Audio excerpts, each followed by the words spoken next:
Hello दोस्तों, स्वागत है आपका हमारे चैनल यूपी एग्ज़ाम क्रेजर में। दोस्तों, आज के वीडियो में हम 14 अगस्त से संबंधित उत्तर प्रदेश के सभी एग्ज़ाम्स के लिए मोस्ट इंपॉर्टेंट करंट अफेयर के क्वेश्चंस को डिस्कस करेंगे और हर एक क्वेश्चन से रिलेटेड आपको फैक्ट भी बताएंगे।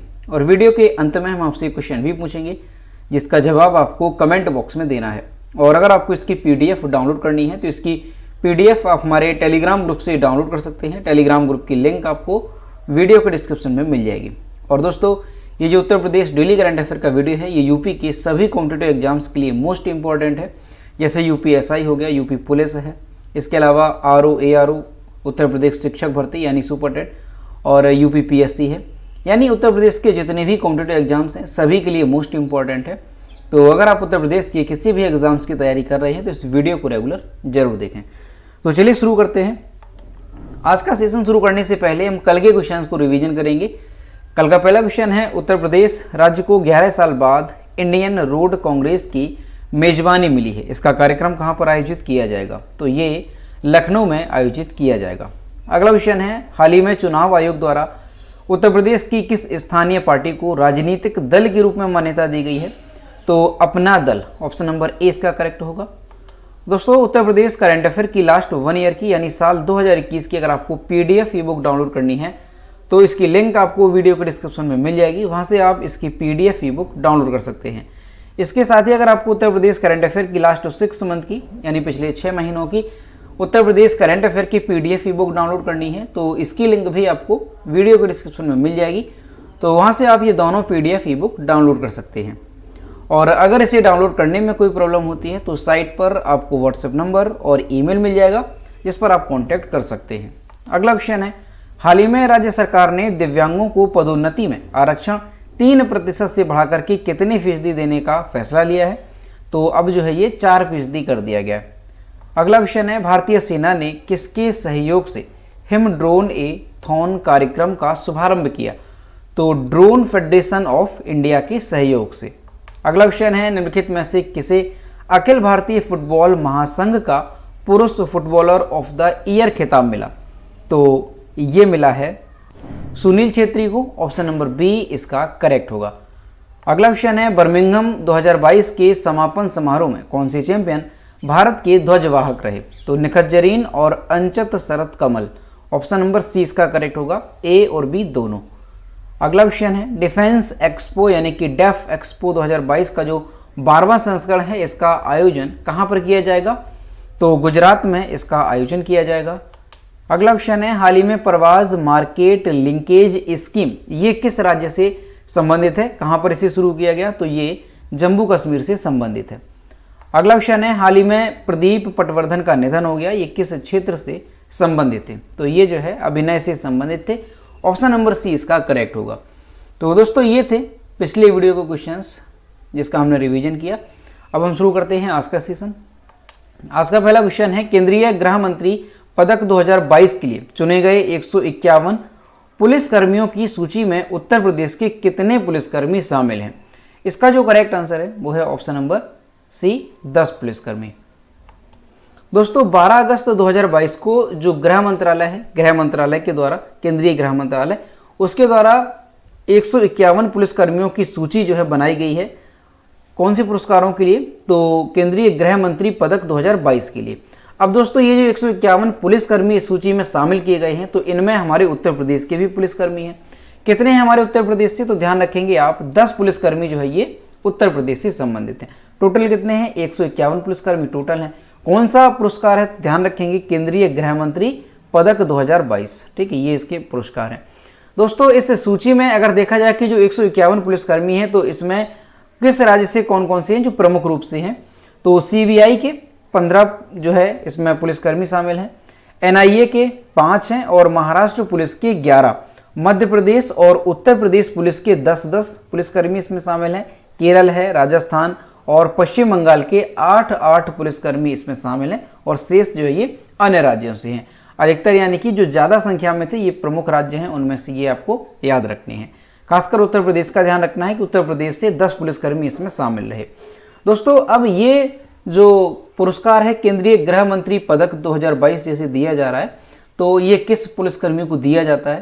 तो होता क्या है कि अपराध की जांच करने में जो पुलिसकर्मी एक महत्वपूर्ण योगदान देते हैं, एक प्रतिष्ठित भूमिका निभाते हैं, तो उन्हें जो है ये पुरस्कार दिया जाता है। अब जैसे ये जो 151 पुलिसकर्मी हैं, तो इन्होंने अपराध की जांच को एक तो इन्होंने बढ़ावा दिया है, और इसके साथ ही इन्होंने एक जो जांच है वो एक अच्छे तरीके से की है, उत्कृष्ट प्रदर्शन रहा है जांच में। तो उसी को जो है देखते हुए ये जो 151 पुलिसकर्मी हैं उनको शामिल किया गया है, और केंद्रीय गृह मंत्रालय द्वारा ये जो पुलिसकर्मी हैं उन्हें सम्मानित किया जाएगा। और दोस्तों ये जो पुरस्कार है ये कब शुरू किया गया था, तो केंद्रीय गृह मंत्रालय द्वारा 2018 में ये जो पदक है इसको शुरू किया गया था। ठीक है, तो यहाँ से ध्यान रखेंगे कि 2022 की जो केंद्रीय गृह मंत्री पदक 2022 है, इसके लिए कितने पुलिसकर्मियों को चुना गया, तो 151 पुलिसकर्मियों को। और उत्तर प्रदेश से कितनी है, तो ध्यान रखेंगे 10 पुलिसकर्मी हमारे उत्तर प्रदेश से संबंधित है। अगला क्वेश्चन है, उत्तर प्रदेश में कहां पर पानी की जांच की लैब बनाई जाएगी। इसका जो करेक्ट आंसर है वो है ऑप्शन नंबर सी, दीनापुर। दोस्तों उत्तर प्रदेश के दीनापुर में, और दीनापुर कहां पर है, तो ध्यान रखेंगे वाराणसी में। तो जो वाराणसी में दीनापुर है, यहाँ पर STP यानी कि सीवेज ट्रीटमेंट प्लांट है। तो वहां पर एक पानी की जांच के लिए एक प्रयोगशाला जो है बनाई जाएगी। इसके लिए उत्तर प्रदेश सरकार ने डेनमार्क के 7 सदस्यीय दल था, उसने दीनापुर STP का निरीक्षण किया और जल निगम के अधिकारियों के साथ बात भी की। ठीक है, तो यहां से ध्यान क्या रहेगा कि उत्तर प्रदेश में कहां पर पानी की जांच के लिए एक प्रयोगशाला बनाई जा रही है, तो उत्तर प्रदेश के वाराणसी में जो दीनापुर है एक विलेज है, तो वहां पर जो सीवेज ट्रीटमेंट प्लांट है उसके यांत्रिक शाखा में ये प्रयोगशाला बनाई जाएगी पानी की जांच के लिए। और इसके लिए जो डेनमार्क का 7 सदस्यीय दल आया था उसने जो है दीनापुर STP का निरीक्षण किया और वहां के जो जल निगम के अधिकारी हैं उनसे बात भी की है। दोस्तों अब ये जो प्रयोगशाला बनाई जाएगी तो वो किसके नेतृत्व में, तो नार्डिक कॉर्पोरेशन डेनमार्क के डेवलपमेंट मिनिस्टर के नेतृत्व में 7 सदस्यीय जो दल है वो दीनापुर STP में बने 140 MLD प्लांट को देखा, और वाराणसी के सभी सीवेज ट्रीटमेंट प्लांट की क्षमता के बारे में भी उन्होंने जानकारी दी, जो डेनमार्क के 7 सदस्यीय दल आया था उसने। दोस्तों नमामि गंगे के जो डायरेक्टर जनरल हैं डीजे, उन्होंने बताया कि डेनमार्क के कई लोग नई तकनीक से प्रयोगशाला बनाएंगे और इसमें सीवेज व पेयजल दोनों की जांच की जा सकेगी। तो यहाँ से आपको याद रखना है कि उत्तर प्रदेश में कहाँ पर पानी की जांच के लिए एक प्रयोगशाला जो है बनाई जा रही है, और इस प्रयोगशाला के लिए डेनमार्क के 7 सदस्यीय दल जो है ये उत्तर प्रदेश के दौरे पर आए। तो यहाँ से आप ध्यान रखेंगे वाराणसी के दीनापुर में जो STP है सीवेज ट्रीटमेंट प्लांट, वहाँ पर ये बनाया जाएगा।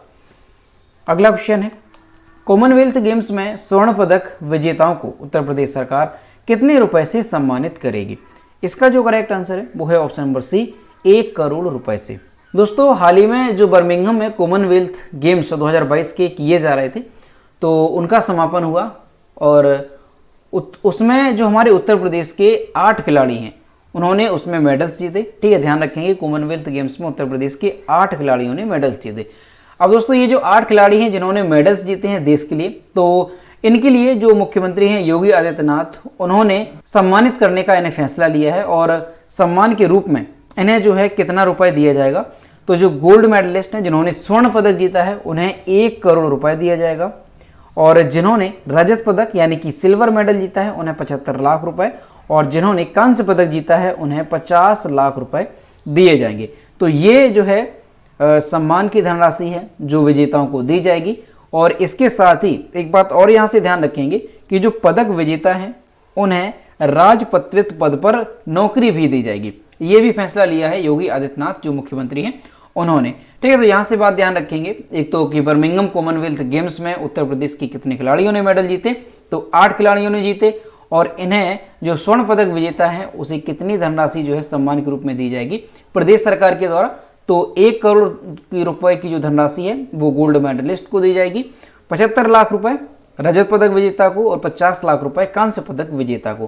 ठीक, और साथ ही जो पदक विजेता है उन्हें राजपत्रित पद पर सरकारी नौकरी भी दी जाएगी। तो ये बात भी यहाँ से आप याद रखेंगे। अगला क्वेश्चन है, पहली खेलो इंडिया महिला हॉकी लीग अंडर 16 कहां पर आयोजित की जाएगी। इसका जो करेक्ट आंसर है वो है ऑप्शन नंबर ए, नई दिल्ली में। दोस्तों पहली खेलो इंडिया महिला हॉकी लीग जो अंडर 16 है वो कहां पर आयोजित की जा रही है, तो पहली बार ये नई दिल्ली में आयोजित की जा रही है। कब से कब तक ये आयोजित की जाएगी, तो ध्यान रखेंगे 16 से 23 अगस्त के बीच ये आयोजित की जाएगी। कहां पर, तो नई दिल्ली में मेजर ध्यानचंद स्टेडियम में ये खेली जाएगी। दोस्तों ये जो पहली खेलो इंडिया महिला हॉकी लीग अंडर 16 है, इसमें देश की कुल 16 टीमें भाग लेंगी, ठीक है ना, ये ध्यान रखेंगे। देश भर से कुल 16 टीमें इसमें भाग लेंगी और पहले चरण में कुल 56 मैच खेले जाएंगे और 300 से अधिक खिलाड़ी इसमें भाग लेंगे। तो ये बात यहाँ से याद रखेंगे कि पहली बार जो खेलो इंडिया महिला हॉकी लीग अंडर 16 का आयोजन किया जा रहा है वो कहाँ पर किया जाएगा, तो नई दिल्ली के मेजर ध्यानचंद स्टेडियम में इसका आयोजन किया जाएगा। 16 से 23 अगस्त के बीच ये जो लीग है वो आयोजित की जाएगी, ठीक है। तो ये चीज़ यहाँ पर आप याद रखेंगे। अगला क्वेश्चन है, कांग्रेस के किस वरिष्ठ नेता को फ्रांस के सर्वोच्च नागरिक सम्मान से सम्मानित किया जाएगा। इसका जो करेक्ट आंसर है वो है option number C, Shashi Tharoor को। अब दोस्तों कौन सा फ्रांस का सम्मान है और ये किसे दिया जाएगा, तो यहाँ पर आप इनकी इमेज देख सकते हैं, ये शशि थरूर हैं, इन्हें जो है ये पुरस्कार दिया जाएगा। दोस्तों कांग्रेस के जो वरिष्ठ नेता हैं शशि थरूर, इन्हें जो है फ्रांस का सर्वोच्च जो नागरिक सम्मान है कौन सा है, सेविलियर दी लॉ लीजन दी ऑनर। ये फ्रांस का सर्वोच्च नागरिक सम्मान है जिससे इन्हें सम्मानित किया जाएगा। दोस्तों कई दलों के नेताओं ने जो शशि थरूर हैं इन्हें इस सम्मान के लिए बधाई दी है और फ्रांस की सरकार ने इन्हें जो है किसके चलते इस पुरस्कार के लिए नामित किया है, तो ध्यान रखेंगे जो फ्रांस की सरकार है उन्होंने थरूर के लेखन और भाषणों के चलते उन्हें इस सम्मान से सम्मानित करने का फैसला किया है। दोस्तों भारत में जो फ्रांस के राजदूत हैं एमेनुअल लेनिन, इन्होंने थरूर को लिखित रूप से इस सम्मान के बारे में सूचित किया है, ठीक। तो यहाँ से ध्यान रखेंगे, काफ़ी इंपॉर्टेंट क्वेश्चन है कि फ्रांस के सर्वोच्च नागरिक सम्मान से जो है अभी कांग्रेस के किस वरिष्ठ नेता को सम्मानित किया जाएगा, तो शशि थरूर को। दोस्तों शशि थरूर के बारे में अगर देखें तो ये जो शशि थरूर हैं ये 2 बार लोकसभा के सांसद हैं और तिरुवनंतपुरम निर्वाचन क्षेत्र का ये प्रतिनिधित्व करते हैं, ये चीज़ ध्यान रखेंगे। और दोस्तों इससे पहले जब जो कांग्रेस की सरकार थी तो उस दौरान जो यूपीए की सरकार थी उस दौरान इन्होंने मानव संसाधन विकास राज्य मंत्री और विदेश राज्य मंत्री के रूप में भी इन्होंने कार्य किया था, तो ये चीज़ आप ध्यान रखेंगे।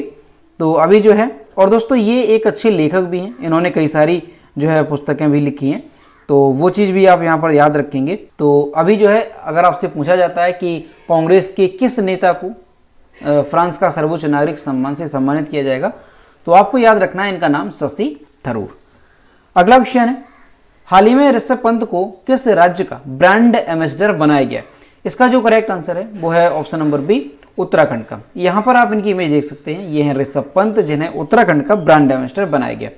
दोस्तों उत्तराखंड सरकार ने जो विकेट कीपर बल्लेबाज हैं ऋषभ पंत, इन्हें जो है राज्य का ब्रांड एम्बेसडर नियुक्त किया है।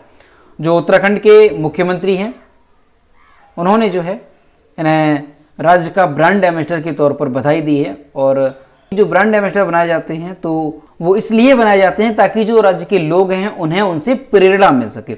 अब जैसे ये ऋषभ पंत हैं तो इन्हें बनाया गया कि ये बेहद सामान्य परिस्थितियों में अपने संकल्प और दृढ़ इच्छा शक्ति से लक्ष्य को ये पूरा कर लेते हैं। इसी के चलते इन्हें जो है राज्य का ब्रांड एम्बेसडर बनाया गया ताकि जो और देश के नागरिक हैं, जो लोग हैं, उन्हें इनसे प्रेरणा मिल सके। ऋषभ पंत का सबसे जो हालिया खेल है वो न्यूजीलैंड के खिलाफ भारत की T20 सीरीज में देखने को मिला, जिसमें भारतीय क्रिकेट टीम ने 3-0 से जीत के साथ सीरीज का खिताब अपने नाम पर किया। तो यहाँ से याद रखेंगे कि उत्तराखंड सरकार ने जो है किस क्रिकेटर को अभी राज्य का ब्रांड एम्बेसडर नियुक्त किया, तो ध्यान रखेंगे आप ऋषभ पंत को। अब दोस्तों यहाँ पर उत्तराखंड की बात है तो उत्तराखंड के बारे में जानते हैं थोड़ा। तो सबसे पहले यहाँ पर हम मैप में देखेंगे कि उत्तराखंड है कहाँ पर। तो ये हमारा इंडिया का मैप है और यहाँ पर आप देख सकते हैं ऊपर की ओर ये है उत्तराखंड। दोस्तों जो उत्तराखंड है ये भारत के किन किन राज्यों की सीमा को साझा करता है, ये काफ़ी इंपॉर्टेंट है। तो यहाँ पर आप देखेंगे हिमाचल प्रदेश है, इसके साथ ही नीचे की ओर उत्तर प्रदेश है। उत्तराखंड की कैपिटल क्या है, तो उत्तराखंड की कैपिटल है देहरादून। और दोस्तों ध्यान रखेंगे कि जो देहरादून है ये शीतकालीन राजधानी है उत्तराखंड की, और ग्रीष्मकालीन राजधानी कौन सी है तो वो भी ध्यान रखेंगे भरारी सैंड। ठीक, यहाँ पर हम नोट करते हैं भरारी सैंड। ये जो है कैसी है, ग्रीष्मकालीन, ये ग्रीष्मकालीन राजधानी है कहाँ की, उत्तराखंड की। उत्तराखंड के चीफ मिनिस्टर कौन है? तो पुष्कर सिंह धामी। और उत्तराखंड के गवर्नर कौन है? तो गुरमीत सिंह, ये उत्तराखंड के गवर्नर हैं। और उत्तराखंड में लोकसभा और राज्यसभा सीटों की संख्या कितनी है?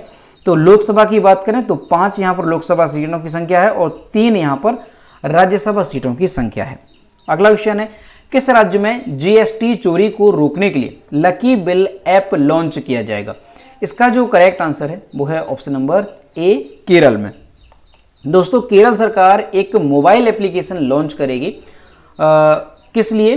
तो ध्यान रखेंगे, जीएसटी चोरी पर रोक लगाने के लिए इस मोबाइल एप्लीकेशन को लॉन्च किया जाएगा।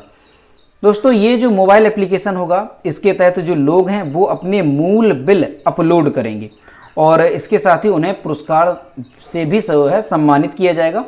तो ये चीज़ ध्यान रखेंगे कि जो केरल सरकार है वो 16 अगस्त को इस मोबाइल एप्लीकेशन को लॉन्च करेगा। कौन सा मोबाइल एप्लीकेशन है? तो ध्यान रखेंगे, लकी बिल ऐप। ये मोबाइल एप्लीकेशन है और इसका जो उद्देश्य है वो क्या रहेगा? तो जीएसटी चोरी पर रोक लगाना, अंकुश लगाना, ये इसका उद्देश्य रहेगा। और इसे 16 अगस्त 2022 को मुख्यमंत्री पिनरई विजयन द्वारा लॉन्च किया जाएगा। तो ध्यान रखेंगे, मोबाइल एप्लीकेशन का नाम लकी बिल ऐप और ये किस राज्य से संबंधित है? तो केरल से संबंधित है। और दोस्तों, राज्य सरकार का एक उद्देश्य और भी ये है कि जब ये मोबाइल एप्लीकेशन लॉन्च किया जाएगा तो जो राज्य है उसका जो राजस्व है उसमें भी जो है बढ़ोतरी होगी। इसी उद्देश्य के साथ इसे जो है लॉन्च किया जाएगा। अब यहाँ पर केरल की बात है तो केरल के बारे में जानते हैं। तो सबसे पहले मैप में देखेंगे कि केरल है कहाँ पर। तो यहाँ पर आप नीचे की ओर देख सकते हैं, इंडिया के मैप में केरल पड़ता है सबसे नीचे की ओर। और ये जो केरल है ये किन किन राज्यों की सीमा को साझा करता है? तो 2 राज्यों को, कर्नाटका और यहाँ पर तमिलनाडु, ये 2 राज्य हैं जिनकी सीमा को साझा करता है केरल। केरल की कैपिटल क्या है? तो तिरुवनंतपुरम केरल की कैपिटल है। केरल के चीफ मिनिस्टर पिनरई विजयन और केरल के गवर्नर हैं आरिफ मोहम्मद खान। और केरल में लोकसभा सीटों की संख्या कितनी है और राज्यसभा सीटों की संख्या कितनी है? तो वो भी ध्यान रखेंगे। 20 यहाँ पर लोकसभा सीटों की संख्या है और 9 यहाँ पर राज्यसभा सीटों की संख्या है। अगला क्वेश्चन है, विश्व अंगदान दिवस कब मनाया जाता है? तो हर साल जो विश्व अंगदान दिवस है ये 13 अगस्त को मनाया जाता है। ऑप्शन नंबर डी इसका करेक्ट होगा। दोस्तों, हर साल 13 अगस्त को विश्व अंगदान दिवस मनाया जाता है। कब मनाया जाता है? 13 अगस्त को। कौन सा दिवस? तो ध्यान रखेंगे, विश्व अंगदान दिवस। दोस्तों, ये दिवस क्यों मनाया जाता है? तो कोई भी दिवस होता है तो उसके बारे में लोगों को जागरूक करने के लिए। अब जैसे ये अंगदान दिवस है तो अंगदान के बारे में लोगों को जागरूक करने के लिए ये जो दिवस है वो मनाया जाता है। और जो अंगदान है वो जीवन का सबसे बड़ा महापुण्य जो है होता है, क्योंकि इससे क्या होता है कि लोगों के जीवन को बचाया जाता है। इस वजह से लोगों को जागरूक किया जाता है कि अंगदान को जो है बढ़ावा दिया जा सके। दोस्तों, ये जो दिवस है इसीलिए मनाया जाता है ताकि लोगों को जागरूक किया जा सके और डॉक्टर जिस व्यक्ति को ब्रेन डेड घोषित कर देते हैं उनका अंगदान किया जा सकता है। अगर एज की बात करें तो जन्म से लेकर के 65 साल तक के व्यक्ति जो है वो अपने अंगों को डोनेट कर सकते हैं। ठीक है, तो ये चीज़ ध्यान रखेंगे, काफ़ी इम्पॉर्टेंट है कि जो विश्व अंगदान दिवस है ये कब मनाया जाता है। तो ध्यान रखेंगे 13 अगस्त को ये मनाया जाता है। दोस्तों, अंगदान दिवस की अगर बात करें तो इसमें जैसे जो बीमारी होती हैं, डायबिटीज़ है और कैंसर है, हृदय रोगी हैं, HIV मरीज़ हैं, तो इनके अंग भी दान किए जा सकते हैं, लेकिन डॉक्टर की सलाह के अनुसार। ठीक है, तो ये चीज़ ध्यान रखेंगे। दोस्तों, जो दुनिया का पहला अंगदान साल है वो कब जो है मनाया गया था? तो दोस्तों, इसकी अगर शुरुआत देखें कि पहली बार जो अंगदान है वो कब किया गया था, तो साल 1954 में। ध्यान रखेंगे आप, साल 1954 में पहली बार जो है अंगदान किया गया था। और किसने किया था? तो नाम था उनका रोनाल्ड ली हेरिक। ये एक व्यक्ति थे, इनका नाम ध्यान रखेंगे, क्या नाम है? रोनाल्ड ली हेरिक। तो ये एक व्यक्ति हैं, इन्होंने पहली बार अपने जुड़वां भाई को किडनी दान में दी थी। ठीक है, और दोस्तों ये जो किडनी है जो रोनाल्ड ली हेरिक ने दी थी अपने जुड़वां भाई को, और ये जो किडनी है वो किस डॉक्टर ने इनकी निकाल करके इनके भाई को जो है प्रत्यारोपित की थी? तो उनका नाम ध्यान रखेंगे आप, डॉक्टर जोसेफ मरे। डॉक्टर जोसेफ मरे, इनका नाम काफ़ी इंपॉर्टेंट है क्योंकि इन्होंने ही पहली बार किसी अंग को जो है किसी एक व्यक्ति के अंग से निकाल करके दूसरे व्यक्ति में जो है इन्होंने प्रत्यारोपित करने का काम किया था। और दोस्तों इसी के चलते जो डॉक्टर जोसेफ मरे हैं, इन्हें साल 1990 में, कब 1990 में, ध्यान रखेंगे 1990 में इन्हें फिजियोलॉजी या मेडिसिन में नोबेल पुरस्कार से सम्मानित किया गया था। ठीक है, तो ये चीज ध्यान रखेंगे। अगर आपसे पूछा जाए कि पहली बार जो है अंग कब प्रत्यारोपित किया गया था, कब अंग जो है दान किया गया था, तो साल 1954 में। और किसने दिया था, तो रोनाल्ड ली हैरिक ने अपने भाई को दिया था, किडनी दान में दी थी। और ये जो इनके शरीर से किडनी निकाल करके उनके शरीर में जो प्रत्यारोपित की गई थी वो किसने की थी, तो डॉक्टर जोसेफ मरे ने। और इसी के चलते 1990 में इन्हें नोबेल पुरस्कार से भी सम्मानित किया गया था। ये चीज ध्यान रखेंगे। और इसके साथ ही दोस्तों एक और बात ध्यान रखेंगे कि भारत में अंगदान दिवस कब मनाया जाता है, तो भारत में जो है अंगदान दिवस हर साल 27 नवंबर को मनाया जाता है। ठीक है, वो भारत का होता है और ये है आपका विश्व का। ठीक है, विश्व अंगदान दिवस 13 अगस्त को, और अगर पूछ लिया जाए कि भारत में अंगदान दिवस कब मनाया जाता है तो 27 नवंबर को। दोस्तों अंगदान की अगर बात करें कि कौन कौन से जो अंग हैं जिनको दान किया जा सकता है, तो व्यक्ति की मृत्यु के बाद जो उसका स्वस्थ अंग होते हैं उन्हें दान किया जा सकता है। जैसे हृदय को भी किया जा सकता है, लीवर को किया जा सकता है, गुर्दे हैं, आंत हैं, फेफड़े हैं, आंखें हैं और अग्न्यास है। तो ये जो सारे अंग हैं इन्हें दूसरे व्यक्ति में ट्रांसप्लांट किया जा सकता है। अगला क्वेश्चन है, किस राज्य सरकार द्वारा अगस्त्य मलाई में अपना 5वां हाथी रिजर्व घोषित किया गया? इसका जो करेक्ट आंसर है वो है ऑप्शन नंबर ए, तमिलनाडु में। विश्व हाथी दिवस के मौके पर तमिलनाडु के मुख्यमंत्री एम.के. स्टालिन ने ट्विटर पर यह घोषणा दी कि तमिलनाडु को अब तिरुनेलवेली, ठीक है ध्यान रखेंगे कौन सा जिला है, तिरुनेलवेली जिले में अगस्त्य मलाई में अपना 5वां हाथी रिजर्व मिल गया है। दोस्तों ये जो 5वां हाथी रिजर्व मिला है अगस्त्य मलाई, ये पश्चिमी घाट के सबसे दक्षिणी छोर पर स्थित है। और ये जो 5वां हाथी रिजर्व है ये केरल और तमिलनाडु में फैला हुआ है। कुल अगर बात करें तो 3500 वर्ग किलोमीटर के क्षेत्रफल को ये कवर करता है। केरल में ये 1828 वर्ग किलोमीटर में क्षेत्रफल को कवर करता है, और जो तमिलनाडु है उसमें 1672.36 वर्ग किलोमीटर के क्षेत्र को कवर करता है। ठीक है, तो ये चीज ध्यान रखेंगे। और जो अगस्त्य मलाई है ये भारत में 18वां बायोस्फीयर रिजर्व है और 9वां यूनेस्को नेटवर्क में शामिल है। तो ये चीज ध्यान रखेंगे। और अभी हाल ही में तमिलनाडु के जो मुख्यमंत्री हैं उन्होंने इसे राज्य का 5वां हाथी रिजर्व जो है घोषित किया है। और ये किस जिले में पड़ता है तमिलनाडु में, तो तिरुनेलवेली जिला है तमिलनाडु में, वहां पर ये पड़ता है। और कौन सा है ध्यान रखेंगे, अगस्त्य मलाई हाथी रिजर्व, जो कि तमिलनाडु का 5वां हाथी रिजर्व हो गया है। और इसे विश्व हाथी दिवस के मौके पर घोषित किया गया। तो वो बात भी ध्यान रखेंगे कि विश्व हाथी दिवस कब मनाया जाता है, तो 12 अगस्त को विश्व हाथी दिवस मनाया जाता है। अगला क्वेश्चन है, विश्व संस्कृत दिवस कब मनाया गया? यहां पर लिखेंगे गया। तो दोस्तों जो 2022 का विश्व संस्कृत दिवस है ये 12 अगस्त को मनाया गया। ऑप्शन नंबर 20 का करेक्ट होगा। दोस्तों जो संस्कृत दिवस है, विश्व संस्कृत दिवस, ये हर साल श्रावण पूर्णिमा के अवसर पर मनाया जाता है। कब मनाया जाता है? श्रावण पूर्णिमा के अवसर पर। और इस साल 2022 में ये 12 अगस्त को मनाया गया। तो ये बात ध्यान रखेंगे। मनाया क्यों जाता है? तो सीधी सी बात है, संस्कृत को दुनिया भर में इसे जो है बढ़ावा देने के लिए, लोगों को जागरूक करने के लिए इस दिवस को मनाया जाता है। दोस्तों क्योंकि जो संस्कृत भाषा ये दुनिया की सबसे पुरानी भाषाओं में से एक होने का इसे जो है गौरव प्राप्त है। और ऐसा माना जाता है कि जो संस्कृत भाषा है इसकी उत्पत्ति भारत में करीब 3500 वर्ष पहले हुई थी।